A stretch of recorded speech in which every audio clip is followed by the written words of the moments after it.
শাহিদ কাপুরের লেটেস্ট একটা মুভি আসতেছে, যে মুভিটার নাম হচ্ছে ও রোমিও।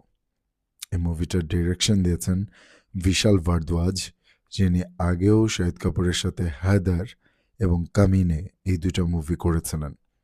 এবং বিশাল ভারদ্বাজে আরও একটা দারুণ ছবি ছিল, যে ছবিটা ছিল হচ্ছে ওমকারা। সো সেই জুটি আবার ব্যাক করছে, এবং এই মুভিটাতে আরও অনেকেই আছে। দিশা পাতানি, তারপর হচ্ছে তামান্না ভাটিয়া, এরপর হচ্ছে তৃপ্তি দিমরি, এরপর ওই যে 12 ফেলের যে নায়কটা, লায়লা মজনুর যে নায়ক, হ্যাঁ, এবং শাহিদ কাপুর। সো এই মুভিটা ফার্স্ট গ্লিমসের উপরে রিয়াকশন দেব, দেখি কেমন হয়েছে। এবং আপনারা যারা এখনও আমার চ্যানেলটা সাবস্ক্রাইব করেননি, please subscribe. Let's go to the reaction.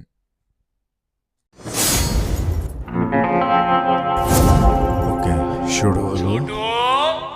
এই ছোট বলে ডাকতেছে কে? ছোট शाहिद कपूर। कौन सेंडी लगा रहा है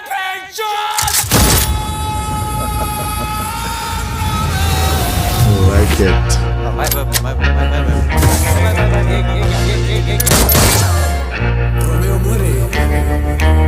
हाय हाय, पूरा शोरूम में टैटू करा है कोई और ड्राइवर आई हाय, नाना पाटेकर, दिशा पटानी, विक्रांत मैसी, और नामটা ভুলে গেছিলাম। হচ্ছে লায়লা মজনু, অবিনাশ তিওয়ারি। इश्क में अरे आशिक बाप मर रे जाए बाप, फरीदा जलाल। मर जाए तो आई चूतिया हाँ, ये डायलॉगটা दिसे, इश्क में आशिक पड़ जाए तो रोमियो, मर जाए तो चूतिया। ओरे स्टाइल, तो तेरे ही लिए हाय हाय, तेरे ही लिए তৃপ্তি দিমরির লুকটা কি দিছে দেখছেন? তো simple and gorgeous, inspired by true events.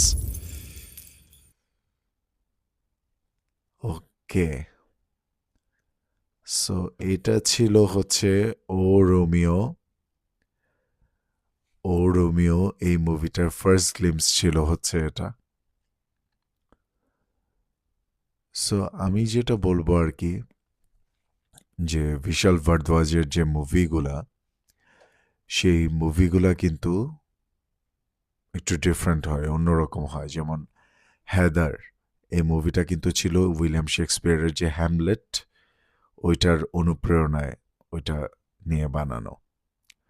So উনি ওমকারাতেও মানে শেক্সপিয়ারের কাজগুলোকে নিজের মতো অ্যাডাপ্টেশন করে প্রেজেন্ট করতে পছন্দ করে, আবার ডিফারেন্ট জনরার মুভিও করে। এই মুভিটাতে দেখা যাচ্ছে তিনজন, বিক্রান্ত মাসি, অবিনাশ তিওয়ারি আর হচ্ছে শাহিদ কাপুর। শাহিদ কাপুর মেইন বোঝাই যাচ্ছে, তাদের বিপরীতে হচ্ছে তৃপ্তি দিমরি, দিশা পাতানি আর হচ্ছে তামান্না। এখন মুভির স্টোরি লাইন কি, কাহিনী কি, কিচ্ছু বোঝা যাচ্ছে না, বাট ফার্স্ট গ্লিমস যেটা, সেটা ইন্টারেস্টিং।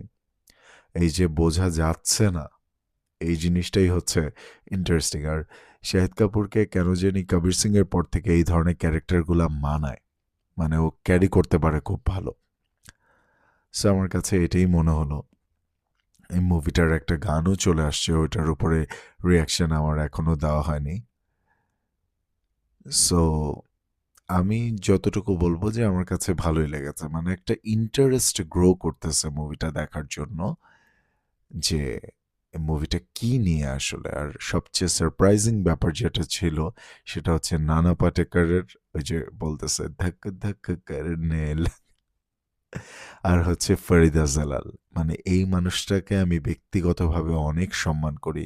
সেই কুচকুচোথায় থেকে সেই আগের যে ছবিগুলা, মা দাদুর ক্যারেক্টার করতো যে, হ্যাঁ, তারপর কভি খুশি কভি গমে ছিল না ডিজে, তো ওইখান থেকে ওনাকে যে ডায়লগটা দেওয়া হয়েছে, ওই যে বললামও আমি মাঝখানে, যে ইश्क में आशिक पड़ जाए तो रोमियो मर जाए तो चूतिया। সো ওনাকে দেখে আসলে খুব ভাল লাগছে সত্যি কথা। ওনাকে তো মুভিতে নেয়ই না এখন। নেয় না কি? মানে ওনার হয়তো স্ক্রিপ্ট পছন্দ হয় না, উনি করে না। বাট এই মুভিটা যেহেতু বিশাল ভারদ্বাজের, সবাই মিলেই হয়তো এরকম একটা স্টোরি বিল্ড আপ করছে যে উনি মনে করছেন যে এই ক্যারেক্টারটা আমাকে স্যুট করবে। সো দেখা যাক মুভিটা কেমন হয়। এটা আমার কাছে মোটামুটি ভালোই লেগেছে, খারাপ লাগে নাই। সো এই আর কি ছিল ও রোমিও নিয়ে আমার কথা। আপনাদের কাছে এটার ফার্স্ট গ্লিম্পসটা কেমন লেগেছে আমাকে জানাতে পারেন কমেন্টে অবশ্যই। প্লিজ রেগুলারলি আমার ভিডিওসগুলো দেখবেন, লাইক করবেন, কমেন্ট করবেন, শেয়ার করবেন, আমাকে একটু স্ট্রংলি সাপোর্ট করবেন। কারণ আমি ওই বস্তা পচা টিকটক করি না, আর ফ্যামিলি দিয়ে ভিডিও বানায়, মানে বউ দিয়ে ভিডিও বানায় ব্যবসাও করি না। এই জন্য আমি বলি, এটা আমার একটা পাঞ্চ লাইন হয়েছে, যেটা আমি মনে প্রাণে ধারণ করি, পালন করি, এবং সেটা আমি বলতেও পছন্দ করি। হ্যাঁ, যেহেতু এই দুইটা কাজ আমি করি না, সেহেতু আমি চাই আর কি যে সবাই আমাকে একটু স্ট্রংলি সাপোর্ট করুক, আমি যাতে আমার মতন করে সুন্দর করে ভিডিও বানাতে পারি। সো প্লিজ আমার চ্যানেলটা সাবস্ক্রাইব করবেন। Thank you so much. আবার দেখা হবে নেক্সট ভিডিওতে ইনশাল্লাহ। Thank you.